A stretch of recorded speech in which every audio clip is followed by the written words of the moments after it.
Elections کب ہوں گے؟ کتنا عرصہ الیکشن نہیں کرائے جائیں گے؟ عام حکومتی وزیر نے بتا دیا۔ نواز شریف واپس کب آئیں گے؟ تاریخ سامنے آ گئی۔ نون لیگ کا شاہد خاقان عباسی سمیت بڑے رہنماؤں کو پارٹی عہدے سے ہٹانے کا فیصلہ۔ تفصیلات جاننے کے لیے پوری ویڈیو دیکھیں اور چینل کو یوٹیوب پر سبسکرائب جبکہ فیس بک پر لائک فالو کر لیں۔ اردو نیوز کی رپورٹ کے مطابق نون لیگ نے حتمی طور پر طے کر لیا ہے کہ نواز شریف کے بغیر انتخابات میں حصہ نہیں لیا جائے گا۔ حکومت اور نون لیگ کے تمام اہم پالیسیوں فیصلوں کا لازمی جز رہنے والی ایک وفاقی وزیر نے بتایا کہ اس وقت نون لیگ اور اتحادیوں کا انتخابات میں جانا ہی فائدہ مند ہے۔ تاہم نون لیگ نواز شریف کے بغیر انتخابات میں ہرگز نہیں جائے گی کیونکہ نواز شریف ہی نواز لیگ کے انتخابی مہم کی قیادت کریں گے۔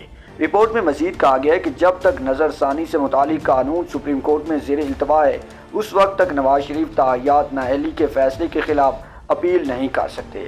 تاہم جو ہی سپریم کورٹ اس فیصلے پر کرے گی تو نواز شریف اس کے خلاف اپیل کریں گے اور اس کے بعد پاکستان آئیں گے۔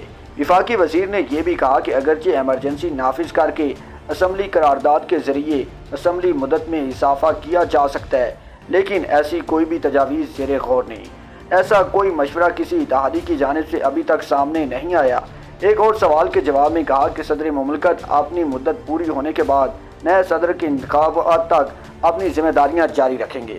بتایا گیا کہ شاہد خاقان عباسی اور مفتاح اسماعیل سمیت مسلم لیگ نون کی سینئر لیڈرشپ کو پارٹی عہدوں سے بھی ہٹائے جانے کا امکان ہے۔ پبلک نیوز کی رپورٹ کے مطابق نون لیگ کے سینئر رہنماؤں کو پارٹی عہدوں سے ہٹائے جانے کا امکان ہے۔ نون لیگ کے سینئر رہنماؤں میں شاہد خاقان عباسی اور مفتاح اسماعیل سے بھی پارٹی عہدے لیے جانے کا امکان ہے۔ اقبال ظفر جھگڑا اور مہتاب عباسی کو بھی پارٹی عہدے سے ہٹائے جانے کا امکان ہے۔ صوبہ خیبر پختونخوا میں بھی نون لیگ اختلافات کا شکار ہے۔ امیر مقام اور ظفر جھگڑا گروپ آمنے سامنے آ گئے۔ 2 روز قبل وزیر اعظم ہاؤس میں ہونے والی بیٹھک میں بھی جھگڑا گروپ غیر حاضر